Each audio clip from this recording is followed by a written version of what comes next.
clairières avares en végétation, c'était paradoxalement des groupes terroristes qui donnent du fil à retordre à l'armée.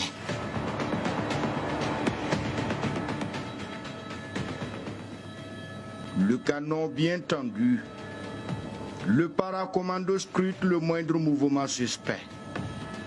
La dernière attaque terroriste date du 21 mai 2022 contre le détachement militaire de la localité, seulement 3 jours après son déploiement. Ce jour-là, mal en a pris les djihadistes. La riposte de l'armée avait fait une quarantaine de morts dans leur rang. Alors, ici la route est coupée. Seule l'armée peut s'y aventurer. Mais à quel prix? Pourtant, à quelques 53 km de nos pas, Djibo vivote et manque presque de tout, à commencer par les denrées de première nécessité. L'armée organise donc le ravitaillement dans la plus grande discrétion. Parti de Ouagadougou un jour d'avant, le convoi serpente une allée d'épouvante direction la capitale du Soum. C'est la porte du désert. Et pour y aller désormais, il faut allier ciel et terre. L'aviation scrute la terre depuis le ciel et les fantassins sur la piste poussiéreuse escortent un convoi d'une centaine de véhicules avec à bord des centaines de civils et leurs biens, commerçants pour la plupart, venus faire le plein de cargaisons à la capitale. Notre périple commence avec eux à la périphérie de Bouzang. Pick-up, car remorque vrombis dans un nuage de poussière. Nous prenons place dans un blindé aux côtés des éléments de la très redoutée unité Cobra, du nom de ce reptile au venin impitoyable qui crache loin et ne laisse aucune chance à ses proies. Ici, le doigt côtoie la détente, l'œil serein. C'est le qui-vive au milieu d'une terre de frayeur. Nami Siria. Une ville fantôme, illustration dans ce qui est présenté comme le centre des affaires de la localité. Tout est en lambeaux, hangars de coiffés, portes défoncées. Certaines boutiques sont ouvertes à jamais, pendant que d'autres restent hermétiquement fermées. Celle-là est ouverte. Un peu plus loin, sur une porte de magasin, un gribouillis indique que l'endroit était animé. Les enfants apprenaient à écrire en s'amusant. Une station abandonnée. Plus aucune vie humaine n'existe ici. Aux abords du marché, jonchent des carcasses de véhicules. Une mine avait soufflé ce véhicule faisant un mort, un bébé. La tête du camion 10 tonnes porte les stigmates du drame. Les engins explosifs improvisés EI en abrégé sont la bête noire des soldats ici. L'arme du crime qui a décimé de nombreuses vies sur cet axe, la nationale 22. Les soldats sont vigilants. Ils viennent de détecter la présence d'un EI. Le convoi marque un arrêt. Il faut procéder au déminage avant de poursuivre la route. Nous étions juste à côté. Notre caméra déposée à 1,50 m de la borne. Une sacrée chance. Nous sommes tenus à l'écart. L'engin est enterré sur un pont. Le déminage devient délicat. Il faut le désamorcer sans endommager l'ouvrage. Alors, le démineur y va avec tact pour éviter aussi d'en prendre un coup. Creuser et arrondir les bords. C'est une opération risquée. C'est un rituel à chaque escorte. Nous confie un soldat la mine serrée. Les hommes du lieutenant Haro risquent leur vie pour défendre le pays à l'épreuve de la mort et assurer la protection des biens et des personnes.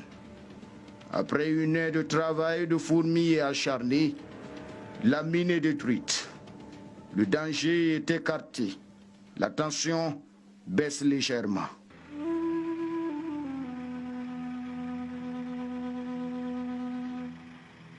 Dernier check-in.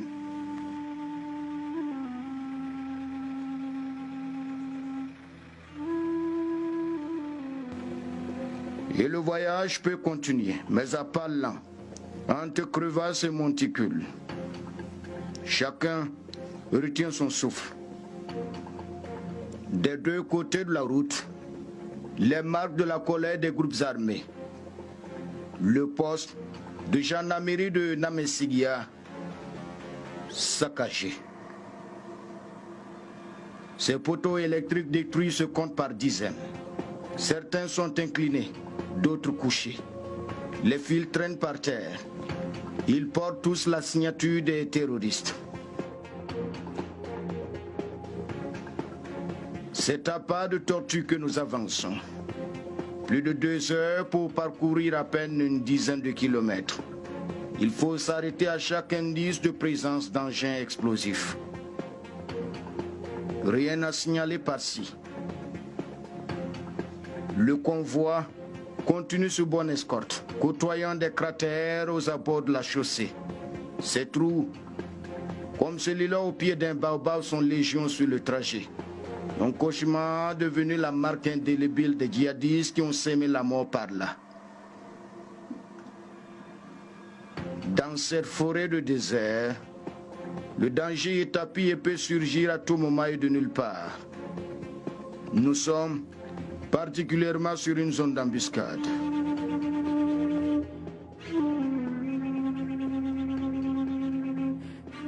Apparemment, des djihadistes prépareraient un coup contre le convoi. Au même moment, un fantassin manque à l'appel. La tension monte. Le convoi est une fois encore à l'arrêt. Le blindé va à la rescousse. Damant la terre sableuse et blanchâtre.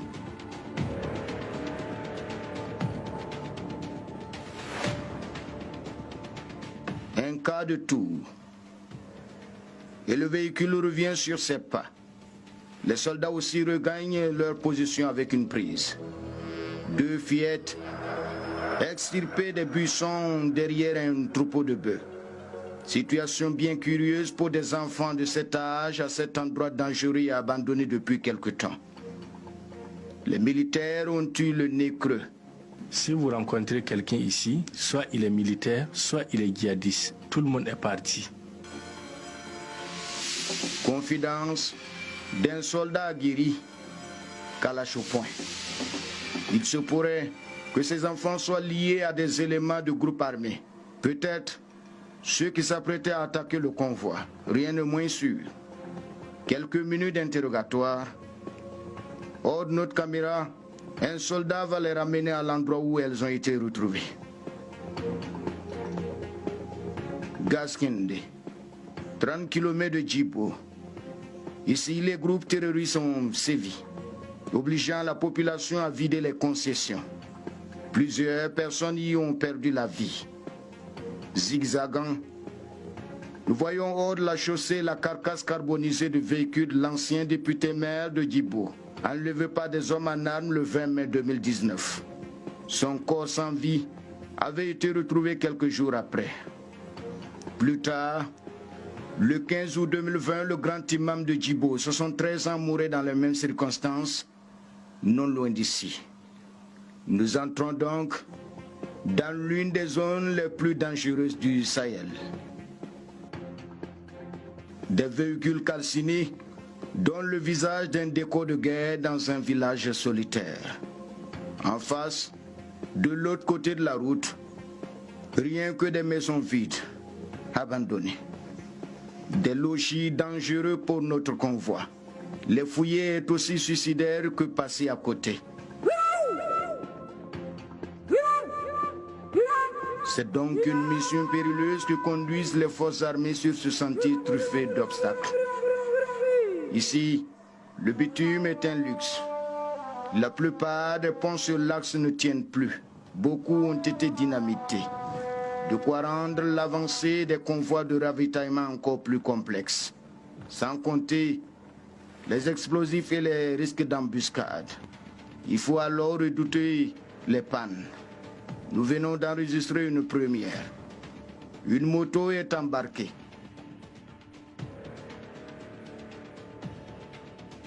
Il y a un véhicule en panne. Un véhicule civil ou... C'est très civil.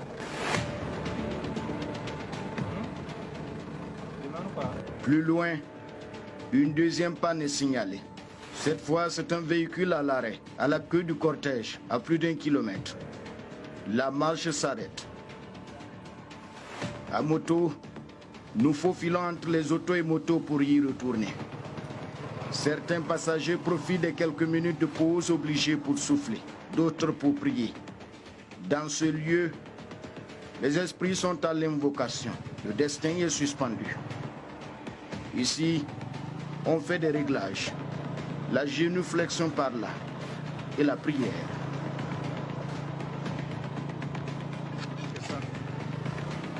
En route, au détour d'une question, j'obtiens la confirmation de l'information d'une embuscade avortée. Il semble qu'ils étaient signalés. Leur présence était signalée ici. Nous apprendrons après que l'armée de l'air a pilonné le même jour les intéressés sans donner de bilan. Au niveau du véhicule en panne, les choses se sont accélérées. L'attroupement se dissipe, mais les esprits s'échauffent.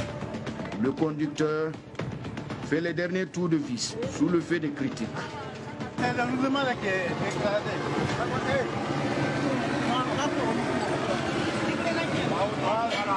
Ses collègues piaffent d'impatience. Il faut éviter de tenter le diable, se faire attraper par la nuit. C'est un problème de roue. Hein? Est-ce que ça arrive? On va rentrer. Vous êtes content maintenant? Vous êtes content?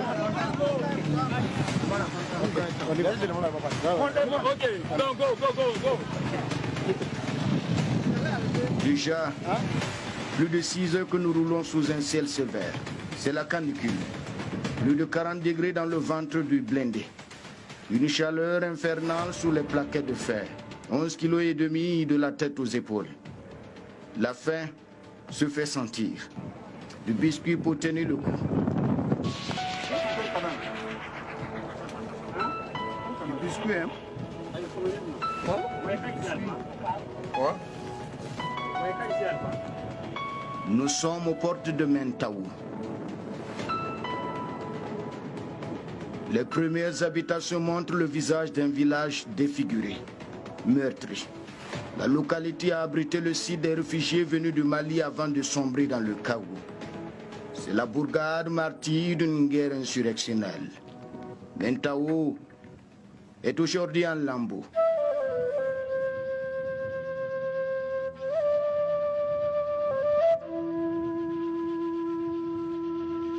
Des maisons décoiffées, certaines éventrées. Silence de cimetière.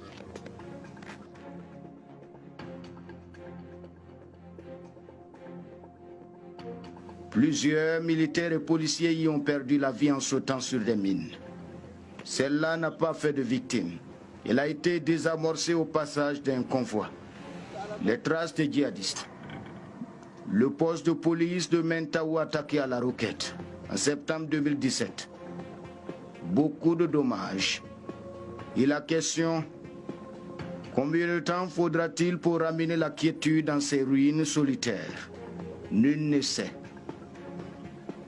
En attendant, c'est le calvaire sur la dédale fantomatique. 17 km nous séparent de Djibouti, la destination finale.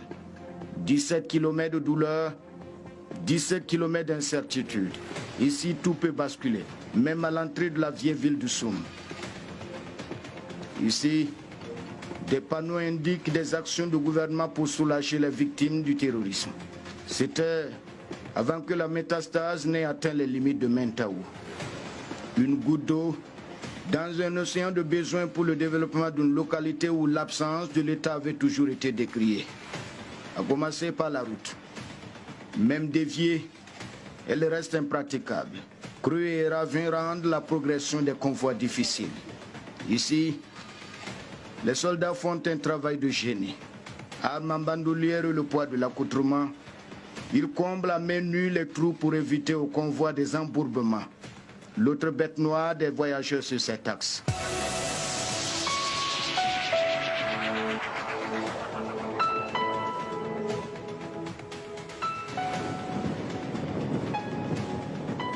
La marche progresse lentement.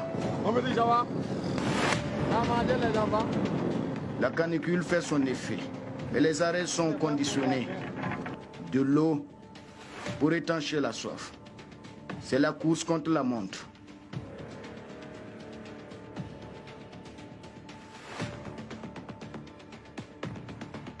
Plus loin, les précurseurs soupçonnent la présence d'une mine. Au volant des véhicules bondés, les chauffeurs suivent les consignes sécuritaires à la lettre. Il faut vérifier minutieusement. Le passage est sécurisé, ce qui nous permet de gagner encore quelques mètres. Et notre creux a remblayé. C'est peu de dire que le bout du tunnel est encore loin. La radio nous apprend que 2 véhicules viennent de s'embourber à l'arrière du convoi. Nous nous y déportons au pas de charge.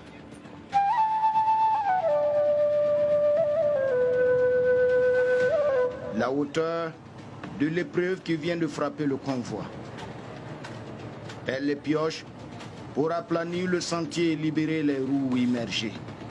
Un travail de muscle. Pourtant, la fatigue se fait sentir dans ce climat de peur et d'angoisse.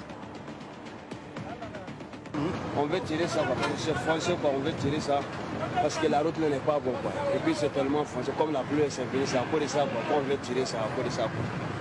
Maintenant on vient de quitter Abidjan, maintenant quand on arrive sur notre véhicule c'est foncé. On veut se débrouiller pour faire sortir jusqu'à on va arriver à Djibo. Je te remercie beaucoup. Avec les moyens du bord, il faut tenter le tout pour le tout sur le premier véhicule. On va aller ça va pas.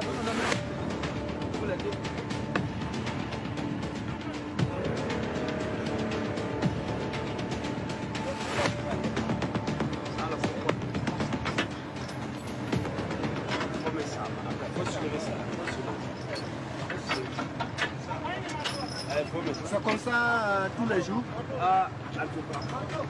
Quand vous venez, c'est comme ça? Oui.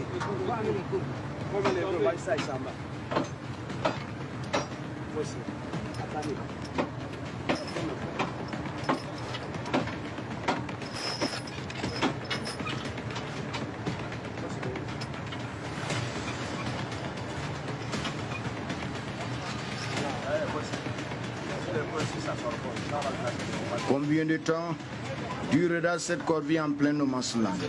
Bien malin qui pourra deviner. D'ailleurs, ici les hommes n'y pensent même pas. On va dormir ici. On va se débrouiller pour pouvoir rentrer dans notre village. Ça va mieux. Sinon, si on dort ici, là, c'est pas important d'être là. Là, ici, pour dormir ici, là, c'est difficile. On est en danger. Nous, on est des familles avec les enfants, on veut se débrouiller pour chercher à manger. On connaît ça. Sinon, on ne peut pas dormir ici. C'est donc un défi majeur quand bien même les chances pour sortir les remorques sont minces. Une tentative infructueuse. L'espoir s'effrite pour le conducteur de ce camion. Rien n'est sûr pour celui-là aussi. Une partie de son pare-choc a été arrachée. Plus rien de solide ne tient pour faciliter le tractage.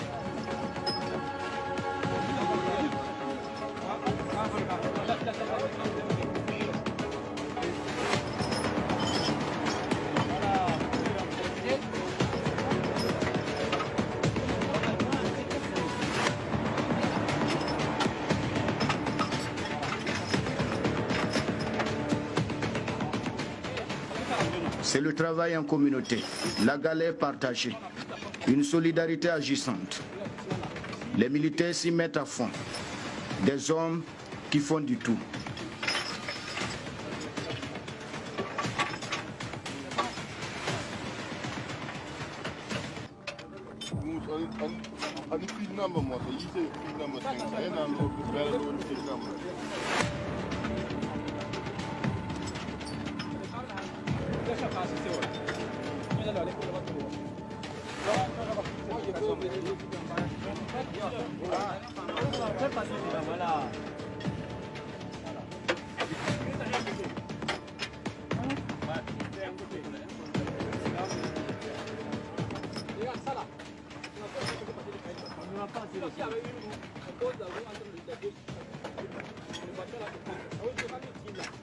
L'inquiétude grandit chez les chauffeurs pour qui ici les héros ce sont bien les militaires.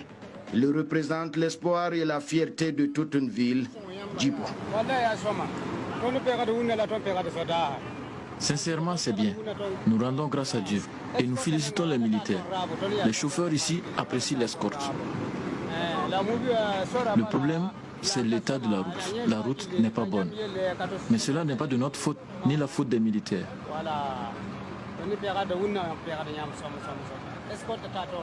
Nous apprécions l'escorte. À mon avis, c'est la plus importante opération de ravitaillement jamais réalisée. Surtout le nombre de véhicules. Rien ne nous est arrivé de mal. Sauf l'embourbement des véhicules. Mais cela n'est la faute à personne. Les camions vont passer la nuit ici, sous bonne garde de l'armée dans l'attente de remorques pour vider les cargaisons. Le lieu est infesté de terroristes. Le jour là, quand on est rentré là, nous on est rentré en profondeur comme ça, laisser les mécanos là. Ils ont envoyé des enfants de venir voir si nous on est partout ou pas. Qui les gens là, les terroristes? Voilà. Ils ont envoyé des enfants de venir voir si nous on est partis laisser.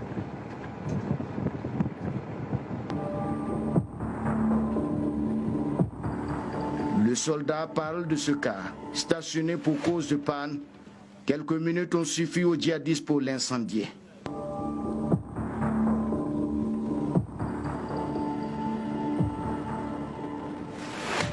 Le reste de notre convoi continue la traversée, bientôt au port de Djibo. Nous y entrons en moto. Les esprits retrouvent la sérénité à 3 km, la destination finale. Le lieutenant Haro et ses hommes viennent de loin. On a quitté Ouagadougou depuis le mardi. On a pris la plupart des véhicules à escorter en compte à Kongoussi. Et le même jour, on est arrivé à Bourzanga. Donc, on s'est reposé un peu et on a continué maintenant, aujourd'hui, jeudi, pour les escorter jusqu'à Djibo.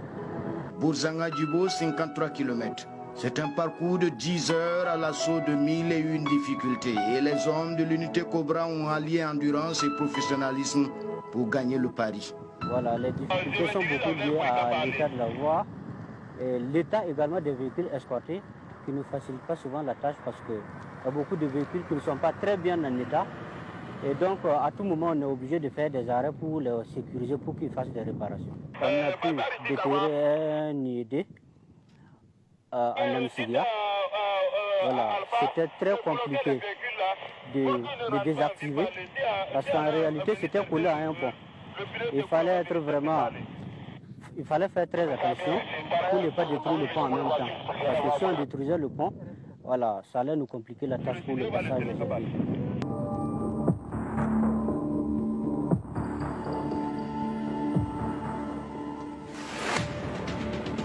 À la tombée de la nuit, la tête du convoi est à Djibo. Le lieutenant Haro et ses fantassins arrivent en héros. C'est l'hystérie.